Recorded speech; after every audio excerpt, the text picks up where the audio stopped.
first came to Morven is my dad worked here, and they always like to have young guys in the summertime to do like fence painting, weeding, rougher stuff that was time consuming for the older guys. So that's when they would always hire 3 to 4 young guys, and I got lucky enough at age 12 to be asked to come in. So, of course, when I came here as a young kid, the first thing we did was a lot of weed pulling, painting fences, and back then you didn't have weed eaters, you had hand sickles, so you chop brush, for days or weeks at a time. But then they would also take you onto a maintenance project, especially if it was digging or something to do. But that was just as a kid, and then as we become learn what they liked, what they expected of you as a worker, you develop more, into what you find as your interest, So I seem to really like the garden areas the best, and so they would take more time with you and show you more details of what you could do. And of course, the older you got, the more responsibility they let you have. And all through the time working for Miss Stone, we did a combination of horticulture and grounds maintenance, as well as building maintenance. So there would be times when it was really good for me because I'd be learning how to put on a new shingle roof, or tin roofs, or be involved in an addition on a home or something like that, or replacing rotten wood somewhere, or just tons of things. It was really diverse as far as what you might do that day, and even down to waxing furniture in the wintertime, or cleaning silverware or whatever.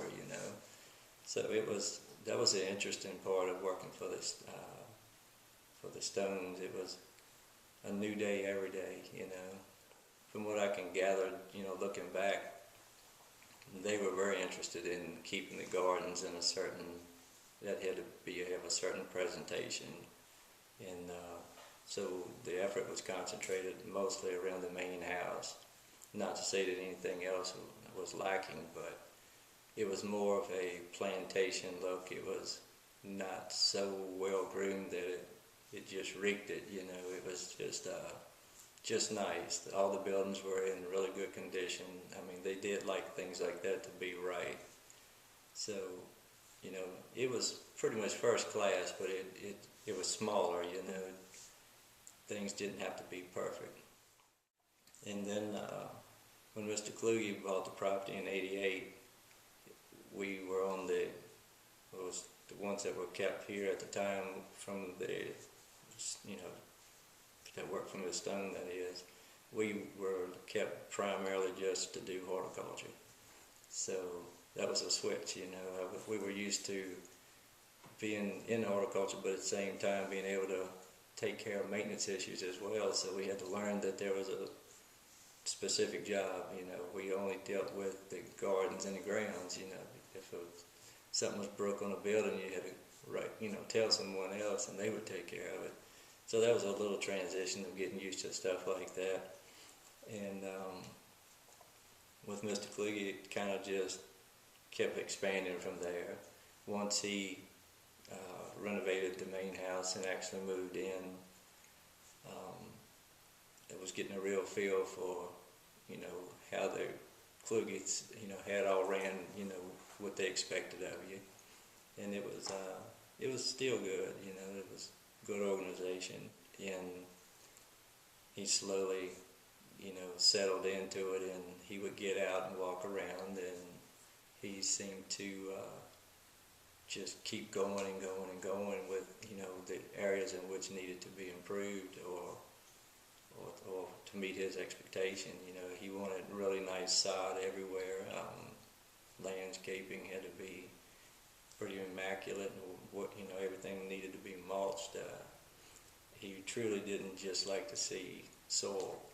It had to either be covered with grass, asphalt, or a plant,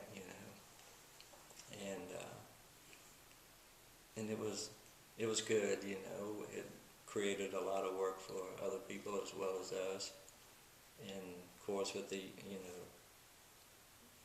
that stayed until '99 when he decided that he was going to give it to the University Foundation. At this point, I'm now with the University of Virginia Foundation, and it's once again it's different, but